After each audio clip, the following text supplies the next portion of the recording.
guys, Chu Yang here, and today we are cruising along. I was just enjoying my music, my Spotify playlist, enjoying it in an XC60 T8 Plus. Yes, we are finally driving a Volvo SUV. Now, it's been a very hectic week for us at Western Circle. Very, very hectic indeed. We had the arrival of the Bentley Continental GT W12 engine, from the unloading process to the PDI checking process to the washing process, and within 12 hours of it being inside our showroom, it is now sold. And it's been a tough week because we had to disappoint a few customers as well. There were actually quite a number of people that wanted to book this car, but as it goes, our company goes by the rule of first come, first serve. As we get the booking, you confirm, and that's the best we can do, right? We have to be fair, and that is us trying our best to be fair. And for those customers that are disappointed, we are so very sorry, but we are very, very thankful for your support as well. In fact, we are also sourcing for new Bentley Continental GTs to fulfill all your orders. Very, very grateful indeed. It's been a long week. It definitely has been a long week. I am changing it up a bit. My V40 is now with the company, with another colleague of mine. We decided to exchange cars. I am driving this Volvo XC60 T8 Plus. It is my favorite Volvo SUV in the lineup because it's not too big, it's not too small, it's feature packed, and T8 Plus, which means I get the amazing sound system, and I was just enjoying my Spotify playlist with that. But more importantly, I'm enjoying driving semi-hands-free, semi-autonomous driving on Penang Bridge with the pilot assist feature, which is just great when you wanna do videos like this. You wanna have a little bit more relaxed driving. It's perfect, absolutely perfect for that. Next week promises to be very busy as well, as we try to get the Bentley Conti GT to do a short photo shoot for our customer.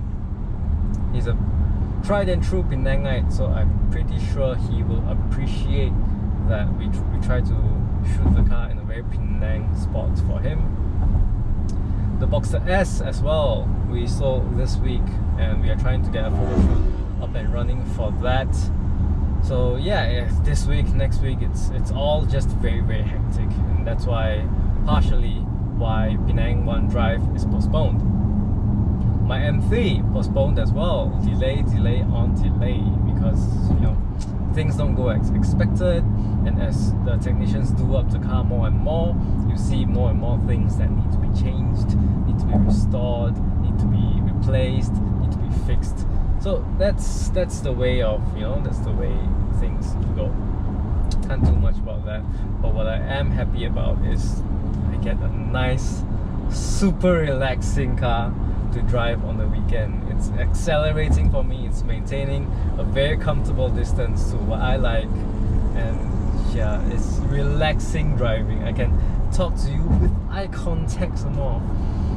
And today a few Evo Club members from KL decided to come to drop the top, pay us a visit, as well as look at some drop the tops.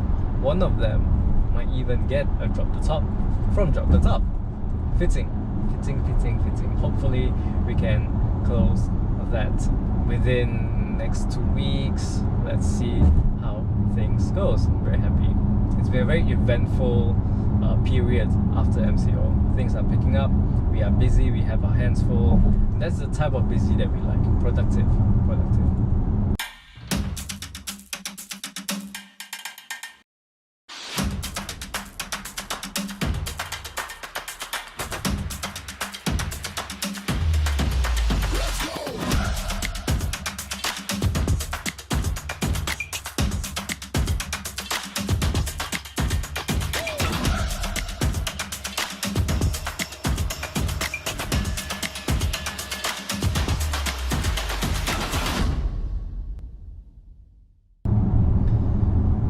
Volvo has been doing incredibly well by our standards so far. Right? We have a Volvo Select, our used car panel for Volvo, the authorized one. We have a new showroom coming up next to Volvo iRoll as well. That is in progress, and we have to do lots of work for that, lots of planning, lots of detailing, and make sure that the showroom expansion doesn't really interfere with the current showroom operations, and that is partially my duty as well, operations. See, I'm off the Penang Bridge, and it's the slight curve, it's curving for me, beautiful. That's why I always say adaptive cruise control, or pilot assist as Volvo calls it, it's the best on the market. One button, up means closer distance, down means further distance from the car in front. On the left, the buttons up and down means the speed limit or control. Beautiful, it's so easy to use. And as long as it can detect the lines, it can make sure your car goes smoothly. Right, back to Volvo. Yeah, it's been a very busy week for us, a busy month for us, busy July, and thank you to all the team members that worked so very hard after MCO. And yeah, we are all very happy, we're all very busy, and we are all very grateful for everyone that has bought a car from us recently or has dealt with us, Western Motorsports, serviced the car, etc, etc, etc. So thank you so much, really, really from the bottom of my heart, we are very, very grateful. Now today I want to talk about a topic that I think interests or intrigues or even confuses a lot of us. It is the conversation between CKD and CBU.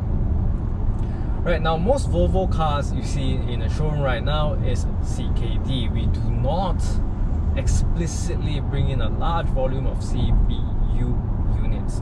Now, for anyone who doesn't know what CKD, CBU, all this is, what is it actually? CKD is complete knockdown. It stands for complete knockdown. CBU stands for complete built up. Okay, what's the difference? CBU are cars that it is basically import export perspective lah. Okay, if we are importing a car, it's called CBU, complete built up. It means that the car was completely 100% built, engineered, assembled, the chassis as well as the engine married overseas and sent over to Malaysia. Right? The opposite is true. CKD, complete knockdown, complete knockdown means that the car is partially manufactured overseas and assembled locally. Now, what's the difference? The difference is in terms of craftsmanship, or as people perceive it to be. Malaysians always think that, oh yeah, ang mo做物件較好. You know, in Hokkien that basically means that, you know, the Guailos do everything better. The Europeans, the Germans and the Swedish do everything better. And Malaysian assembly work is shite. So that's the perception that's in the market right now. And when we say we as CKD cars, customers, a lot of them are like, hey, what the fuck? Why you give me CKD car? I don't want. No, fuck you CKD, no. So basically, the difference to us, it's minor. Of course, we cannot doubt the quality of assembly work overseas. We cannot doubt the quality and condition that Europeans, all of them, the way they do their car. But many of us tunnel vision on one thing and forget about the others. Now, what are the other things that I want to bring up? Malaysia is home to a Volvo manufacturing plant in Shah Alam, and this is the largest in Southeast Asia. It is not the largest, it is the oldest Volvo manufacturing plant in Malaysia. Now, to us it is CKD because we get the engine, everything from the Swedes. We assemble it with the chassis here, or as manufacturers call it, the marriage the marriage between chassis and engine is done locally, right? Okay, so what does that mean? That means that we have an old plant, an old manufacturing or old factory that does up the CKD, completion of the Volvo cars, but Malaysia is also home to a large export market for Volvos. A lot of our Volvo cars are actually exported to the likes of Indonesia, the likes of Thailand, and we are actually one of the fulcrum points in Volvo distribution in Southeast Asia. So we contribute to a lot of the Volvo cars on the road in Thailand especially. It is one of our largest export markets. And to the Thai people, whatever Volvo that we send over, it's CBU. So to them, it's CBU. And what does that all mean? Okay, yeah, so Malaysia exports Volvo only ma, then quality is quality. And of course, Malaysian quality does not fare far behind because it is one of the most established and oldest Volvo plants in Malaysia. Right, the quality is there. Volvo quality itself is there, and when raw material quality is good, you assemble it. It's just the assembly work. It is not building the engine here. If you say that, oh yeah, Malaysians build Volvo engines in Shah Alam, then I'll be like, scary. You know, can we really trust? Because we know Malaysians are. But when you say the engine, everything is completely built in Sweden and then sent here, it's a different story. Puts a different perspective, and there's a different tone to all of this, right? So for Malaysians, we get to enjoy great deals because obviously of the excise duty. Volvo cars in Malaysia are free from excise duty because we assemble it locally, right? It is free from excise duty, and because it's a hybrid, we enjoy the government incentive on hybrid cars as well. So by right, if Volvo cars were not assembled in Malaysia, if Malaysia did not push hybrid car incentives to be on the road, Volvo cars would actually be priced a lot higher, right? So the average XC60 is retailing around 300 plus, depending on what spec you want to get your car in, right? The T8 Plus obviously is the spec of my choice if I ever had the chance, or if I ever wanted a family SUV. No family for me.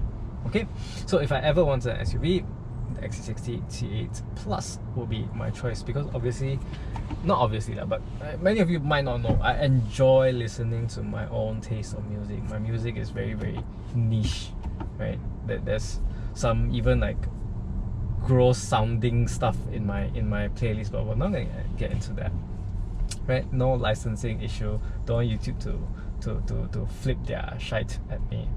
Okay, so we enjoy cheap Volvo cars, and it is a premium segment car, but we are getting it with a cheat code. I'm sure many of you have heard this before. Volvo cars in Malaysia, there's a cheat code, because if you compare it with other countries, if you compare it with the States, US doesn't really categorize their price accordingly with their segment. For example, in Malaysia, all the premium and luxury segment, Mercedes, BMW, etc., Audi, Lexus, is priced in the same range, right? But in the US, the cars are priced according to spec, according to what you have in your car. Premium sound system, at price. It's a high power engine, hybrid engine, up the price. If it's a lot of leather inside, up the price. It is according to what substance that car has. And the Volvo XC60 T8 Plus in US, it is priced in the same range as Porsche Cayenne, right? And Porsches with their specs and everything, it is priced in that same category. So actually in US, the competitor for Volvo XC60s, Volvo XC90s is with the Porsche Cayennes, Porsche Macans. And that's a very interesting nuance that many of us don't know. That's why I'm sharing with you some key, crucial, interesting things that you might not know about Volvo cars in Malaysia. And that's to me very, very cool. I didn't know that in the US they priced it according to spec. Malaysia prices it according to segment: premium segment, luxury segment, B segment, A segment, C segment, D segment, etc. Right? So that's the differentiation, and why Volvo cars in Malaysia has recently hit an uptrend or uptick in terms of attention, in terms of consideration, in terms of Volvo cars on the road. I'm sure many of you have seen an increase compared to a few years ago. Volvos on the road. So that aside, it is just super comforting to drive, right? After a long week, after driving my V40 for so long, waiting for my M3, I get a chance to experience the Volvo. Now I'm in a jam.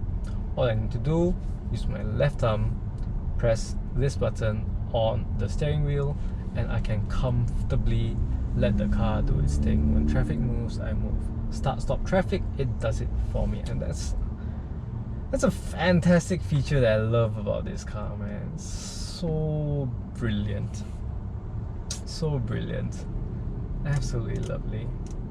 Such a nice car to have a few people in, because of course, after a long week, you don't want to start, stop traffic. You just want to chill, just want to listen to your music, and you know, just relax and have a very quiet drive. You don't want to feel bumps and bruises on the road. You don't feel like, you know, attacking corners or driving in the best line. That's for like morning drives. After work, you want a nice, relaxing experience back home. You just want to chill. And this car lets you chill. A lot of features that help the driver. Yeah. So now, traffic jam, what to do? Rider assist, brake, let the car do its thing, relax, shoot a video. So yeah, so that's it for my sharing on CKD versus CBU. My 2 cents on it. Hope it was meaningful insight for many of you, and hope it clarifies up the CKD versus CBU comparison, because many people do mix it up and they confuse. Why is CKD same price as CBU? Why is CBU usually more expensive, etc, etc, etc. The car, everything is actually the same in terms of Volvo. In terms of Volvo, it is virtually the same. Yes, same car, locally assembled versus assembled overseas and imported here. If you assemble it over there, import it here, excise duty kena lo. If you assemble it locally, no excise duty lo. But we export to other places in Southeast Asia as well, so that's actually the same.